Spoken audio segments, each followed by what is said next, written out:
ನಮಸ್ತೆ my dear friends and dear students, welcome back to our YouTube education channel. ಇವತ್ತಿನ ಈ ವಿಡಿಯೋದಲ್ಲಿ 9ನೆಯ ತರಗತಿಯ 3ನೆಯ ಯೂನಿಟ್ ಮೈ ಬಿಗಿನಿಂಗ್ಸ್ ಅನ್ನುವಂಥದ್ದು ಕಪಿಲ್ ದೇವ್ ಅವರ ಬಾಲ್ಯ ಜೀವನದ ಕುರಿತಾಗಿ ಇರತಕ್ಕಂಥದ್ದು, ಅವರೇ ಬರೆದಿರುವಂಥದ್ದು ಆತ್ಮಕಥೆ. ಅದರಿಂದ ನಿಮಗೆ ಕೊಟ್ಟಿರ್ತಕ್ಕಂತಹ ಒಂದು ಸುಂದರವಾದಂತಹ ಪದ್ಯ. It is a very wonderful and amazing also. Look at the everybody, listen carefully here in this video what I am saying now. ಈ ಪಾಠವನ್ನು ನಾನು ಇವತ್ತಿನ ಈ ವಿಡಿಯೋದಲ್ಲಿ ಎಕ್ಸ್ಪ್ಲನೇಷನ್ ಮಾಡ್ತಾ ಇದ್ದೇನೆ. Everybody take your English text book and turn page number 46. My beginnings ಅನ್ನುವಂಥದ್ದು.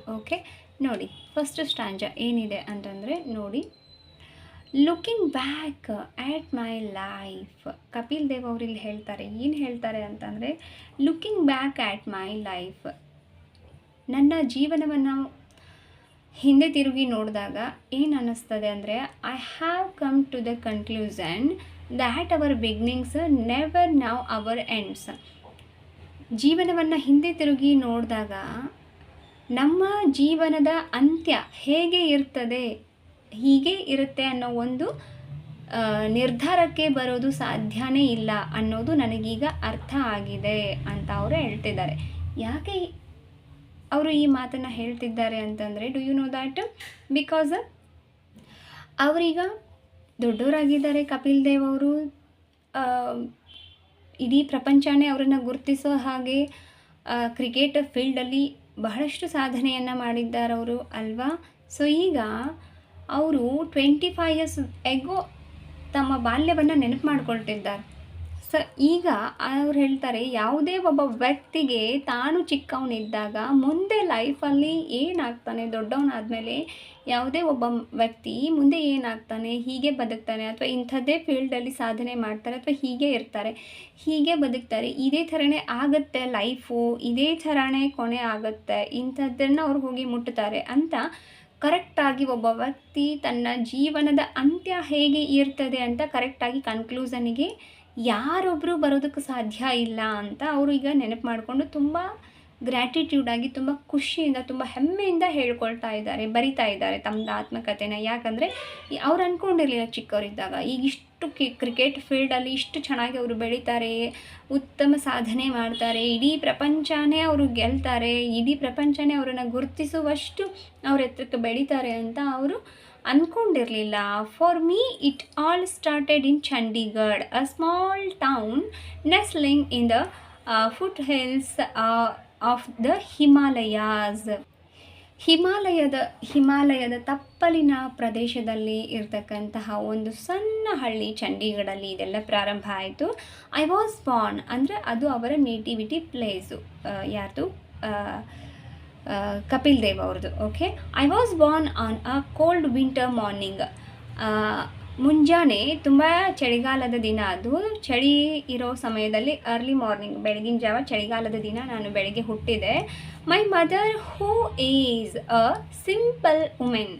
ಯಾರು? ನನ್ನ ತಾಯಿ ಅಂದರೆ ಅವರ ತಾಯಿ ಅತಿ ಸಾಧಾರಣ ವುಮೆನ್ ಆಗಿದ್ದರು, ಮಹಿಳೆ ಆಗಿದ್ದರು. ಕುಡ್ ನಾಟ್ ರೀಡ್, ಅವರಿಗೆ ಓದಲಿಕ್ಕೆ ಬರ್ತಾ ಇರಲಿಲ್ಲ. The time but she now it was early in the morning. ಅವರಿಗೆ ಓದಲಿಕ್ಕೆ ಬರ್ತಾ ಇರಲಿಲ್ಲ, ಅಗದಿ ಸಾಧಾರಣ ವುಮೆನ್ ಆಗಿದ್ದರು ಅವರು. ಆದರೆ ಅವರಿಗೆ ಒಂದು ನೆನಪಿತ್ತು, ಏನಂತಂದರೆ, ನಾನು ಬೆಳಗಿನ ಜಾವ ಚಳಿಗಾಲದ ದಿನದಲ್ಲಿ ಬೆಳಗಿನ ಜಾವ ಹುಟ್ಟಿದ್ದೆ ಅನ್ನೋದು ಮಾತ್ರ ಅವರಿಗೆ ಗೊತ್ತಿತ್ತು. The date 6th January 1959. ಹಾಗಿದ್ದು ಯಾಕೆ ಈ ಡೇಟ್ ಅವ್ರ ತಾಯಿಗೆ ಓದೋಕ್ಕೆ ಬಂದಿಲ್ಲ, ಡೇಟ್ ಆಫು ಬರೆದಿಟ್ಟಿಲ್ಲ, ಬಟ್ ಡೇಟ್ ಆಫ್ ಬರ್ತ್ ಬರೆದಿಟ್ಟಿಲ್ಲ, ಬಟ್ ಅದು ಇದು ಹೆಂಗೆ ದಾಖಲೆ ಆಯಿತು ಅಂತ ಅದನ್ನು ಹೇಳ್ತಾರೆ ನೋಡಿ ಮುಂದೆ. Was thankfully recorded because a cousin of mine was born on the same day, around the same time and with the same name. ಅಂದರೆ ನಾನು ಅದು ಯಾವ ಟೈಮಲ್ಲಿ, ಅದು ಯಾವಾಗ ಹುಟ್ಟಿದ್ನಲ್ಲ, ಅರ್ಲಿ ಮಾರ್ನಿಂಗ್ ವಿಂಟರ್ ಸೀಸನ್ನಲ್ಲಿ, ಅದೇ ಸಮಯ, ಅದೇ ಡೇಟು, ಅದೇ ಇಸ್ವಿ, ಅದೇ ದಿನಾನೇ, ಅದೇ ತಾರೀಖು ಮತ್ತು ಅದೇ ವಾರ, ಅದೇ ದಿನ ನನ್ನ ಕಸಿನ್ ಕೂಡ ಹುಟ್ಟಿದ್ರು. ಹಾಗಾಗಿ ಅವರು ಡೇಟ್ ಬರೆದಿಟ್ಟಿದ್ರು. ನಾವಿಬ್ಬರು ಒಂದೇ ಟೈಮಲ್ಲೇ ಹುಟ್ಟಿದ್ವಿ, ಒಂದೇ ನೇಮ್. ಓಕೆ, ಹಾಗಾಗಿ ಒಂದೇ ಹೆಸರು ಕೂಡ ಇತ್ತು. ಹಾಗಾಗಿ ನಮಗೆ ನಂದು ಡೇಟ್ ಆಫ್ ಬರ್ತ್ ಗೊತ್ತಾಯಿತು, ದಾಖಲಾಯಿತು ಅಂತ ಅವರು ಈ ಥರ ಹೇಳ್ತಾರೆ. Around the same time, okay, with the same name. Okay, I grave up among 6 other brothers and sisters. 6 ಜನ ಅಣ್ಣ ತಮ್ಮಂದರು ಮತ್ತು ಸಹೋದರಿಯರ ಜೊತೆಗೆ ನಾನು ಬೆಳೆದೆ. ಆಲ್ ಓಲ್ಡರ್ ದೆನ್ ಮೀ, ಎಲ್ಲರೂ ನನಗಿಂತ ದೊಡ್ಡವರು. Accept one sister who was a year younger. ಆದರೆ ಒಬ್ಬ ನನ್ನ ತಂಗಿ ಮಾತ್ರ ನನಗಿಂತ 1 ವರ್ಷ ಚಿಕ್ಕವಳಿದ್ಲು. ನನ್ನ ತಂಗಿ ಒಬ್ಬಳು ನನಗಿಂತ ಚಿಕ್ಕವಳಿದ್ಲು. ಅದು ಬಿಟ್ಟರೆ ಮಿಕ್ಕವರೆಲ್ಲ ನನಗಿಂತ ದೊಡ್ಡವರಿದ್ದರು. ಇದು ಈ ಥರ ಅವರು ಸ್ಟಾರ್ಟ್ ಮಾಡ್ತಾರೆ. ಕಪಿಲ್ ದೇವ್ ಅವರು ತಮ್ಮ ಬಾಲ್ಯವನ್ನು ಈ ಥರ ನೆನಪು ಮಾಡ್ಕೊಳ್ತಾರೆ ಕಪಿಲ್ ದೇವ್ ಅವರು. ಆ್ಯಂಡ್ ಹಾಂ, ನೋಡಿ ನೆಕ್ಸ್ಟ್ ಏನಿದೆ ಅಂತ. My mother always regales me with tales of my naughty behaviours. ನನ್ನ ತಾಯಿ ಯಾವಾಗಲೂ ನನ್ನ ತುಂಟತನವನ್ನು ಹೇಳ್ತಾ ಇದ್ರು ಅಂತ ಅವರು ಹೇಳ್ತಾರೆ. She never managed to control me. ನನ್ನನ್ನು ಕಂಟ್ರೋಲ್ ಮಾಡಲಿಕ್ಕೆ ನನ್ನ ಅಮ್ಮಂಗೆ ಒಟ್ಟು ಆಗ್ತಾನೇ ಇರಲಿಲ್ಲ. But I do admit that right from the very beginning I found it hard to sit still. ಅವ್ರ ಅಮ್ಮಂಗೆ ಇವರನ್ನು ಒಂದು ಕಡೆ ಕೂತಲ್ಲೇ ಕೂಡಿಸ್ಲಿಕ್ಕೆ ಕಷ್ಟ ಆಗ್ತಿತ್ತಂತೆ. ಅಷ್ಟು ತುಂಟತನ, ಇವರೇ ಮೊದಲು ಕುಂತಲ್ಲೇ ಕೂಡ್ತಾ ಇರಲಿಲ್ಲ ಕಪಿಲ್ ದೇವ್ ಅವರು. ಅಷ್ಟು ತುಂಟತನ ಮಾಡ್ತಾಯಿದ್ರಂತೆ. ಅವರಿಲ್ಲಿ ಹೇಳ್ತಾ ಇದ್ದಾರೆ, ಅವ್ರ ಅಮ್ಮಂಗೆ ಅವ್ರನ್ನ ಹಿಡಿಯೋದು ತುಂಬ ಕಷ್ಟ ಆಗ್ತಿತ್ತಂತೆ. ಐ ವಾಸ್ ವೆರಿ ಕ್ಯೂರಿಯಸ್, ನಾನು ತುಂಬ ಉತ್ಸುಕ ಆಗಿದ್ದೆ. And it was my ambition, ಮತ್ತು ನನ್ನ ಉದ್ದೇಶ ಕೂಡ ಆಗಿತ್ತು ಟು ಟ್ರಾವೆಲ್. ಏನು ಅವ್ರ ಉದ್ದೇಶ ಆಗಿತ್ತು ನೋಡಿ, ನಾನು ತುಂಬ ಉತ್ಸುಕ ಆಗಿದ್ದೆ. ಮತ್ತು ನಂದು ಉದ್ದೇಶ, ನಂದು ಗುರಿ ಕೂಡ ಆಗಿತ್ತು. ಏನಂತಂದರೆ to travel around the world and drive a Mercedes-Benz car. God has been kind to me and both my wishes have been fulfilled. ಇಲ್ಲಿ ಹೇಳ್ತಾರೆ ಕಪಿಲ್ ದೇವ್ ಅವರು, ಏನು ಹೇಳ್ತಾರೆ ಅಂತಂದರೆ, ನನಗೆ ತುಂಬ ಆಸಕ್ತಿ ಇತ್ತು, ಕುತೂಹಲ ಇತ್ತು, ಮತ್ತು ನನ್ನ ಉದ್ದೇಶ, ಜೀವನದ ಗುರಿ ಉದ್ದೇಶ ಕೂಡ ಆಗಿತ್ತು. ಏನಂತಂದರೆ ಇಡೀ ಪ್ರಪಂಚವನ್ನೇ ನಾನು ಸುತ್ತಬೇಕು. To travel around the world, ಇಡೀ ಪ್ರಪಂಚವನ್ನೇ ನಾನು ಸುತ್ತಬೇಕು. ಮತ್ತು and drive a Mercedes Benz car. Mercedes Benz ಕಾರಲ್ಲಿ ಕೋಟಿಗಟ್ಟಲೆ ಬೆಲೆ ಬಾಳೋ ಕಾರದು ಆಗಿನ ಕಾಲಕ್ಕೆ.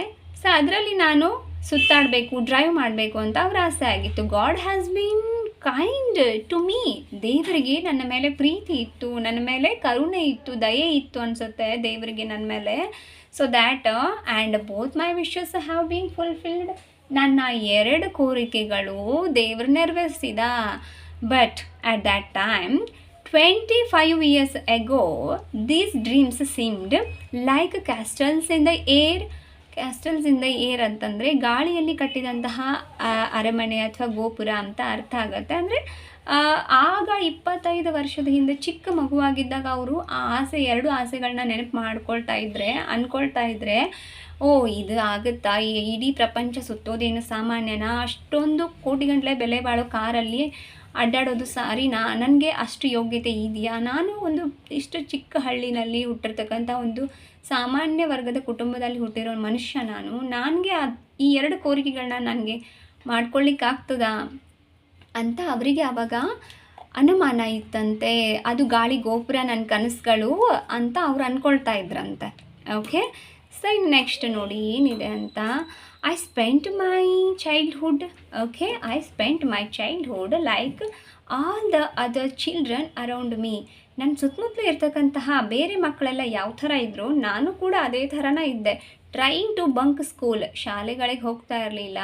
And save up enough money to go to a new movie or have a plate of chicken chow mein with my friends. ಹಣ ಕೂಡಿಟ್ಕೊಂಡು ನನ್ನ ಸ್ನೇಹಿತರ ಜೊತೆಗೆ ಪಿಕ್ಚರ್ ನೋಡೋಕ್ಕೆ ಹೋಗ್ತಾ ಇದ್ದೆ, ಇಲ್ಲ ಅಂದರೆ ಚಿಕನ್ ಚೆವನ್ ತಿನ್ನೋಕ್ಕೆ ಹೋಗ್ತಾ ಇದ್ದೆ ಅಂತ ಹೇಳ್ತಾರೆ. If we were very broke or bored, we would assume ourselves by breaking the fruit of our neighbor's tree. I remembered one particular lady who lived down the road. Kapil Dev ಅವರು ಹೇಳ್ತಾರೆ ಇಲ್ಲಿ ತಮ್ಮ ಬಾಲ್ಯ ಹೆಂಗಿತ್ತು ಅಂತ, ಮತ್ತು ಮುಂದುವರೆದು ಎಲ್ಲ ಮಕ್ಕಳು ಹಂಗೆ ನಾನು ಸೇಮ್ ಇದ್ದೆ, ನನ್ನಲ್ಲಿ ನಾನಿಷ್ಟು ಸಾಧನೆ ಮಾಡ್ತೀನಿ ಅಂತ ಏನು ನನಗೆ ಬೇರೆ ಥರ ಬಿಹೇವಿಯರ್ ಏನೂ ಇರಲಿಲ್ಲ, ಸ್ಪೆಷಲ್ ಆಗಿ ಏನು ನಾನು ಇರಲಿಲ್ಲ, ಪವಾಡ್ಗಳು ನಡೀತಾ ಇರಲಿಲ್ಲ. ನಾರ್ಮಲ್ ಎಲ್ಲ ಮಕ್ಕಳು ಹೆಂಗಿರ್ತಿದ್ರು, I am also same like that in the childhood ಅಂತ ಅವ್ರು ಹೇಳ್ತಾ ಇದ್ದಾರೆ. ಸೊ ಪರ್ಟಿಕ್ಯುಲರ್ ನಂಗೆ ಈಗಲೂ ನೆನಪಿದೆ, ಒಬ್ಬ ನಮ್ಮ ಮನೆ ಪಕ್ಕದಲ್ಲಿರ್ತಕ್ಕಂತಹ ಒಬ್ಬ ಲೇಡಿ ನನಗೆ ಈಗಲೂ ನೆನಪಿದೆ. ಅವ್ರಿಗೆ ನಮ್ಮ ಮನೆ ಪಕ್ಕದಲ್ಲಿರ್ತಕ್ಕಂತಹ ಒಬ್ಬ ನೈಬರ್ಸ್ ಅಂತಂದರೆ ಪಕ್ಕದ ಮನೆಯವರು ಅಂತ ಅರ್ಥ, ನೈಬರ್ಸ್ ಅಂದರೆ. ಓಕೆ, ಅವರ ಮನೆಯಲ್ಲಿ ವಾಟ್ ಈಸ್ ದ್ಯಾಟ್ ಗಾರ್ಡನ್ ಇತ್ತಂತೆ, ಫ್ರೂಟ್ ಗಾರ್ಡನ್. ಓಕೆ, ನೋಡಿ ಅವ್ರು ಇಲ್ಲಿ ಹೇಳ್ತಾರೆ, from us who had a beautiful garden which she took great pride in it. She had papaya and pomegranate trees. ಅವರು ಬೇರೆ ಆ ಹೆಣ್ಮಗಳ ತೋಟದಲ್ಲಿರ್ತಕ್ಕಂತಹ ಹಣ್ಣುಗಳನ್ನು ಕದ್ದು ತಿಂದಿದ್ದು ಉಂಟಂತೆ, ಕದ್ದು ತಿನ್ನೋಕೆ ಹೋಗ್ತಾ ಇದ್ರಂತೆ. ಪಕ್ಕದ ಮನೇಲಿ ಇರ್ತಕ್ಕಂತಹ ಹಣ್ಣಿನ ತೋಟದಲ್ಲಿ ಹಣ್ಣುಗಳನ್ನು ಅವ್ರ ದೋಸ್ತರು ಕದ್ದು ತಿನ್ನೋದು ಅಂದರೆ ಅವ್ರಿಗೆ ತುಂಬ ಇಷ್ಟ, ಹೋಗ್ತಾ ಇದ್ರಂತೆ. ಓಕೆ, ಸೊ ಅವ್ರು ಹೇಳ್ತಾರೆ ಆ ಲೇಡಿ ಗಾರ್ಡನಲ್ಲಿ ಪಪ್ಪಾಯ ಮತ್ತು ದಾಳಂಬ್ರಿ ಹಣ್ಣಿನ ಗಿಡಗಳಿತ್ತು, ತೋಟ ಇತ್ತು, ತುಂಬ ಬ್ಯೂಟಿಫುಲ್ ಆದ ಗಾರ್ಡನ್ ಇತ್ತದು. I now sympathise with her. ನಂಗೆ ಈಗಲೂ ಅವ್ರ ಬಗ್ಗೆ ಕರುಣೆ ಇದೆ, ದಯೆ ಇದೆ ಈಗ. ಯಾಕಂತಂದರೆ ಬಟ್ ಇನ್ ದೋಸ್ ಡೇಸ್ ಆವಾಗ ಏನಾಗ್ತಿತ್ತು ಅಂತಂದರೆ, most of our time was spent planning how to get into her garden and pick the fruit of the trees. ಆವಾಗಿನ ಕಾಲದಲ್ಲಿ ಈಗ ಆ ಮಹಿಳೆ ಬಗ್ಗೆ ಸಿಂಪತಿ ಯಾಕಿದೆ ಅಂತ ಮುಂದೆ ಅರ್ಥ ಆಗ್ತದೆ ನಿಮಗೆ. ಓಕೆ, ಬಟ್ ಆವಾಗ ಜಾಸ್ತಿ in those days most of our time, ಆವಾಗಿನ ಟೈಮಲ್ಲಿ ಜಾಸ್ತಿ ಸಮಯವನ್ನು ನಾವೆಲ್ಲ ಎದಕ್ಕೆ ಕಳೀತಾ ಇದ್ವಿ ಅಂತಂದರೆ, ಅವ್ರು ಹೇಳ್ತಾರೆ ಅಂದರೆ ನಾವು ಅಂದರೆ ಅವರು ಮತ್ತು ಅವ್ರ friends. Okay, was spent planning how to get into her garden, ಹೆಂಗೆ ಅವ್ರ ಗಾರ್ಡನ್ ಒಳಗೆ ಹೋಗಬೇಕು, and pick the fruit of the trees, ಗಿಡಗಳಿಂದ ಹಣ್ಣನ್ನು ಹೇಗೆ ಕಿತ್ಕೋಬೇಕು, ಹೇಗೆ ಗಾರ್ಡನ್ ಒಳಗೆ ಹೋಗಬೇಕು ಅನ್ನೋದ್ರಲ್ಲೇ ಜಾಸ್ತಿ ಸಮಯ ಕಳೀತಾ ಇದ್ರಂತೆ. ಇನ್ಫ್ಯಾಕ್ಟ್ ಒಂದು ದಿನ ನನಗೆ ಈಗಲೂ ನೆನಪಿದೆ, V had climbed over the wall, ಅದೇನು ಕಾಂಪೌಂಡ್ ಇದೆಯಲ್ಲ, ಕಾಂಪೌಂಡ್ ಜಿಗಿದು, ಇಲ್ಲಿ ನಿಮಗೆ ಚಿತ್ರದಲ್ಲಿ ಕೊಟ್ಟಿದ್ದಾರೆ. ಓಕೆ, ಕಾಂಪೌಂಡ್ ಜಿಗಿದು ಅವರು ಹೋಗಿದ್ರಂತೆ. ನೋಡಿ, ಕಾಂಪೌಂಡ್ ಜಿಗಿದು ವಿತ್ ಎಲ್ಲೋಯ್ತದ್ದು. Okay, one day we had climbed over the wall ಅಂದರೆ ಗೋಡೆ, ಕಾಂಪೌಂಡದ್ದು ಗೋಡೆ, ಅವ್ರದ್ದು ಮನೆಯದು, ಹೆಣ್ಮಗಳದ್ದು ಅಂದರೆ ನೈಬರ್ಸದ್ದು. ಓಕೆ,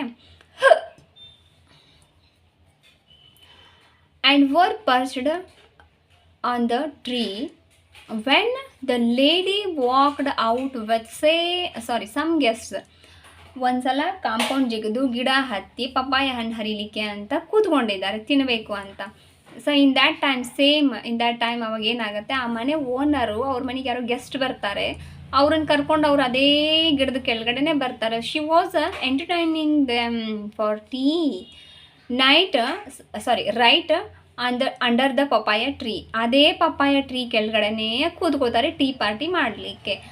ಇವರೇ ಹಣ್ಣು ಕಿತ್ಕೊಂಡು ತಿನ್ನಬೇಕು ಅಂತ ಗಿಡದ ಮೇಲೆ ಹತ್ತಿ ಕುಂತಾರೆ, ಕಾಂಪೌಂಡ್ ಜಿಗದು ಹೋಗಿ. There were 2 of us on the tree. ಇಬ್ಬರು ಗಿಡದ ಮೇಲೆ ಹತ್ತಿ ಕೂತಾರೆ, ನೀವು ಚಿತ್ರದಲ್ಲಿ ನೋಡ್ತಿದ್ದೀರಾ. 2 of fortunate ones the 2 fortunate ones who had been outside ran away, but my friend and I had to sit still for nearly 2 hours till the tea party ended. ನೋಡ್ರಿ, ಅದು fortunate ಆಗಿ ಏನಾಯಿತು, ಹೊರಗಡೆ ಏನು ಕಾಂಪೌಂಡ್ ಹೊರಗಡೆ ಇಬ್ಬರೇನು ನಿಂತಾರಲ್ಲ, ಅವ್ರು ನಿಂತವ್ರಿಗೆ ಇವ್ರು ಬಂದಿದ್ದು ಗೊತ್ತಾಯಿತು. ಓನರ್ ಗೆಸ್ಟ್ ಕರ್ಕೊಂಡು ಟೀ ಪಾರ್ಟಿ ಮಾಡೋಕ್ಕಲ್ಲಿ ಆ ಗಿಡದ ಕೆಳಗಡೆ ಬಂದಿದ್ದು ಗಾರ್ಡನಿಗೆ. ಅದನ್ನು ನೋಡಿ ಆ ಹೊರಗಡೆ ಇದ್ದಂತಹ ಹುಡುಗರಿಬ್ಬರು ಓಡಿ ಹೋಗ್ಬಿಟ್ರು. ಬಟ್ ಇವರೇನು ಇಬ್ಬರು ಕಪಿಲ್ ದೇವ ಮತ್ತು ಅವ್ರ ಸ್ನೇಹಿತರು ಮೇಲೆ ಹತ್ತಿ ಕೂತಾರಲ್ಲ ಗಿಡದ ಮೇಲೆ, ಅವ್ರು ಸಿಕ್ಕಾಕ್ಕೊಂಡ್ರು. ಯಾಕಂದರೆ ಇಳಿಯೋಂಗೆ ಇಲ್ಲ, ಇಳಿದ್ರೆ ಸಿಕ್ಕಾಕೋತಾರೆ ಓನರ್ ಅಂಟಿ ಕೈಯಲ್ಲಿ, ಅವರು ಬೈತಾರೆ, ಬಡಿಬಹುದು. ಹಾಗಾಗಿ ಅಂಜಿ ಅವರು ಟೀ ಪಾರ್ಟಿ ಸಮೀಪ 2 ಗಂಟೆಗಳ ಕಾಲ ಮುಗಿಸಿ ಅವ್ರು ಎದ್ದು ಹೋಗೋವರೆಗೂ ಇವ್ರು ಅಲ್ಲೇ ಗಿಡದ ಮೇಲೇ ಕುಂತಿದ್ರು. That was the day I discovered the rash rashes ಅಂದರೆ ಚರ್ಮದ ಒಂದು ರೋಗ ಅಂತ ಅರ್ಥ. ಅಂದರೆ ರೋಗ ಅಲ್ಲ, that papaya sap can causes. ಈಗ ಪಪ್ಪಾಯ ಹಣ್ಣಿಂದು ಒಂದು ಬಿಳಿ ಹಾಲು ಅಂತ ಬರ್ತದೆ ಪಪ್ಪಾಯ ಗಿಡದ್ದು. ನೋಡ್ರಿ, ಆ ಹಾಲು ಅವ್ರು 2 ಗಂಟೆಗಳ ಕಾಲ ಕೂತ್ಕೊಂಡಿದ್ರಲ್ಲ, ಚರ್ಮಕ್ಕೆಲ್ಲ ಅಂಟಿ ಅದು ಎಲ್ಲೆಲ್ಲೆಲ್ಲ ಹಾಲು ಹತ್ತಿತ್ತಲ್ಲ ಅಲ್ಲೆಲ್ಲ ಚರ್ಮ ಕೆರ್ಸಕ್ಕೆ ಶುರುವಾಗಿತ್ತು. ಅವ್ರಿಗೆ ನೋವು ಭಾಳ ಆಗಿತ್ತು, ಆ ಚರ್ಮ ಎಲ್ಲ ಕೆತ್ತಿ. ಅವ್ರಿಗೆ ಸ್ವಲ್ಪ ಆವಾಗ ಗೊತ್ತಾಯಿತು, ಇದು ಈ ಥರ ಗಾಯ ಆಗುತ್ತೆ ಪಪ್ಪಾಯ ಹಣ್ಣಿನ ಹಾಲಿನ ರಸದ್ದು ಅಂತ ಅವರಿಗೆ ಗೊತ್ತಾಯಿತು. I had a hard time explaining it to my mother. ಅವ್ರ ಅಮ್ಮಂಗೆ ಆ ವಿಷಯ ಹೇಳಕ್ಕೆ ಅವ್ರು ತುಂಬ ಕಷ್ಟಪಟ್ರಂತೆ. Okay, but I got even the next day when our neighbours went to Delhi for a couple of days. ಮಾರನೇ ದಿನ ಅಷ್ಟಾದರೂ ಸುಮ್ಮ ಕೂಡಲಿಲ್ಲ. ಮಾರನೇ ದಿನ ಅವ್ರ ಮನೆ ಪಕ್ಕದವರು ದೆಹಲಿಗೆ 2 ದಿನಗಳ ಕಾಲ ಹೋಗ್ತಾ ಇದ್ದಾರೆ. ಮನೆಯಲ್ಲಿ ಯಾರು ಅವ್ರು ಇರೋದಿಲ್ಲ ಅಂತ ಗೊತ್ತಾಗಿ ಅವ್ರು ಏನು ಮಾಡ್ತಾರೆ, ದೆಹಲಿಗೆ ಹೋಗ್ತಿದ್ದಾರೆ ಅಂತ ಗೊತ್ತಾಗಿ ಶಿ ಹ್ಯಾಡ್ 92 ಗೊತ್ತಾಯಿತು. Okay, she had 92 pomegranates on the tree in her garden. ಅವರ ಗಾರ್ಡನಲ್ಲಿ ಅಂದರೆ ಇದು ದಾಳಿಂಬೆ ಹಣ್ಣಿನ ಗಿಡದಲ್ಲಿ 92 ದಾಳಿಂಬೆ ಹಣ್ಣುಗಳು ಇದ್ವಂತೆ. She counted them. ಹೆಂಗೆ ಹೇಳ್ತಾರೆ ಅಂತಂದರೆ, ಎವ್ರಿ ಡೇ ಆ ಹೆಣ್ಮಗಳು ಪ್ರತಿದಿನ ಆ ಮನೆ ಓನರ್ ಇದಾರಲ್ಲ ಅವರು ಪ್ರತಿದಿನ ಅವುಗಳನ್ನ ಎನಿಸ್ತಿದ್ರಂತೆ, ಗಿಡದಾಗ ಎಷ್ಟು ಹಣ್ಣದಾವು ಅಂತ. ಯಾಕಂದ್ರೆ ಅವ್ರಿಗೆ ಗೊತ್ತಿತ್ತು ಕಪಿಲ್ ದೇವ್ ಬಹಳ ತುಂಟು ಹುಡುಗ, ಬರ್ತಾನೆ ಹುಡ್ರ ಜೊತೆ ಗಿಡ ಎಲ್ಲ ಹಾಳು ಮಾಡ್ತಾನೆ, ಹಣ್ಣು ಕಿತ್ಕೊಂಡು ತಿಂತಾನೆ ಅಂತ ಗೊತ್ತಿತ್ತು. ಅದಕ್ಕೋಸ್ಕರ because she knew we were up to mischief. ಅದೇ ಹೇಳ್ತಾರೆ ನೋಡಿ, ಅವ್ರಿಗೆ ಗೊತ್ತಿತ್ತು ಯಾಕೆ ಹಣ್ಣುಗಳನ್ನ ಎನಿಸ್ತಿದ್ರು ಅಂತಂದರೆ, ಇವು ಬಂದು ಕಿತ್ಕೊಂಡು ತಿಂತಾರೆ ಇವರೆಲ್ಲ ದೋಸ್ತರು ಅಂತ. As soon as Har back was turned. ನೋಡಿ, ಅವರು ದೆಹಲಿಗೆ ಹೋಗಿ ಬರೋದ್ರ ಒಳಗಾಗಿ ಇವ್ರೇನು ಮಾಡಿದರು, we took down all 92 eight what ever we could and distributed the rest. ನೋಡಿ, ಆ 92 ದಾಳಂಬ್ರಿ ಹಣ್ಣನ್ನು ಇವರು ಒಬ್ಬರೇ ತಿನ್ನೋಕ್ಕಾಗತ್ತಾ? ಇವರಷ್ಟೇ ಹುಡುಗರೆಲ್ಲ ಸೇರಿ 4 ಜನ ತಿನ್ನೋಕ್ಕಾಗಲ್ಲ. ಹಾಗಾಗಿ ಎಷ್ಟು ಬೇಕಷ್ಟು ತಿಂದು ಉಳಿದದನ್ನೆಲ್ಲ ಡಿಸ್ಟ್ರಿಬ್ಯೂಟ್ ಅಂದರೆ ಹಂಚಿದ್ರು ಅಲ್ಲಿ ಬೇರೆ ಬೇರೆದವ್ರಿಗೆಲ್ಲ. I remember the walloping I got from my mother when she was told about it on the neighbours return. Now that very lady with great period and affection tell anyone who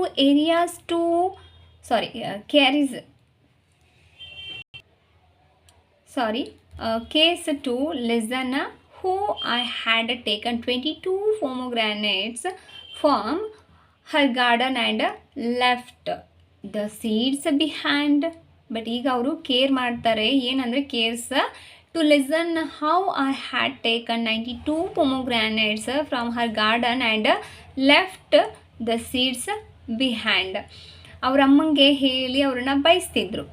ಅದು ಅವರೆಲ್ಲ ಕಿತ್ಕೊಂಡು ತಿಂದು ಗಿಡ ಎಲ್ಲ ಇದು ಮಾಡಿ ಹೋಗಿದ್ರು. ಎಲ್ಲ ಹಣ್ಣುಗಳನ್ನ ಬೇರೆಯವ್ರಿಗೆ ಹಂಚಿ ಅವರು ಬಂದಿಂದ ಅವ್ರ ಅಮ್ಮಂಗೆ ಹೇಳಿ ಬಯಸಿದ್ರು. ಓಕೆ, ಅವರಮ್ಮ ಅವರನ್ನು ಬೈದಿದ್ರು, ಹಿಂಗೆಲ್ಲ ಮಾಡ್ತಾರಾ ಅಂತ ಹೇಳಿಬಿಟ್ಟು, ಬೇರೆಯವ್ರ ತೋಟಕ್ಕೆ ಹೋಗಿ ಹಿಂಗೆಲ್ಲ ಮಾಡಬಾರ್ದು ಅಂತ ಬೈದಿದ್ರು.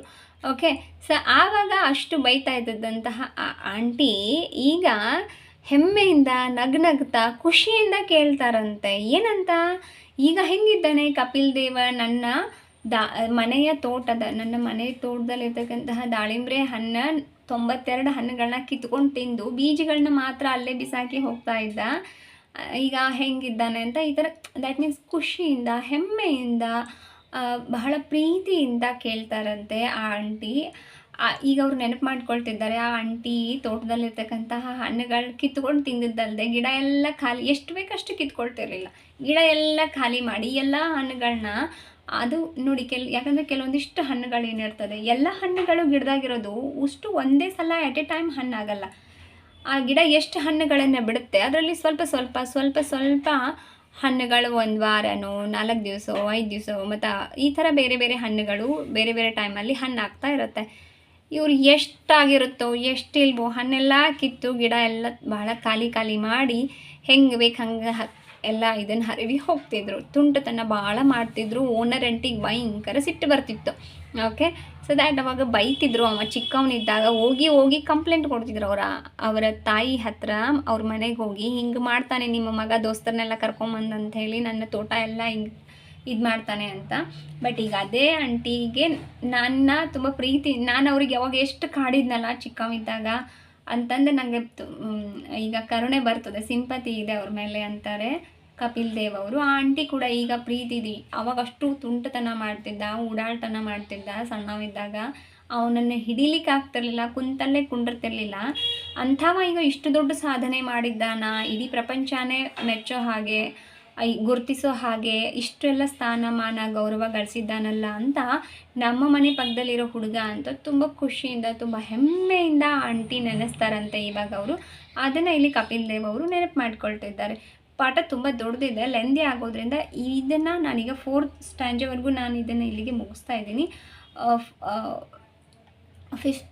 5th ಸ್ಟ್ಯಾಂಜಾಯಿಂದ ನಿಮಗೆ ಮುಂದಿನ ವಿಡಿಯೋದಲ್ಲಿ ಇದರದ್ದು ಕ್ಲಾಸಸ್ ನಾನು ಮಾಡ್ತೇನೆ ವಿಡಿಯೋನ. Okay, thank you so much for watching this video until the end. See you in the next video. Thank you so much and study regularly. Okay.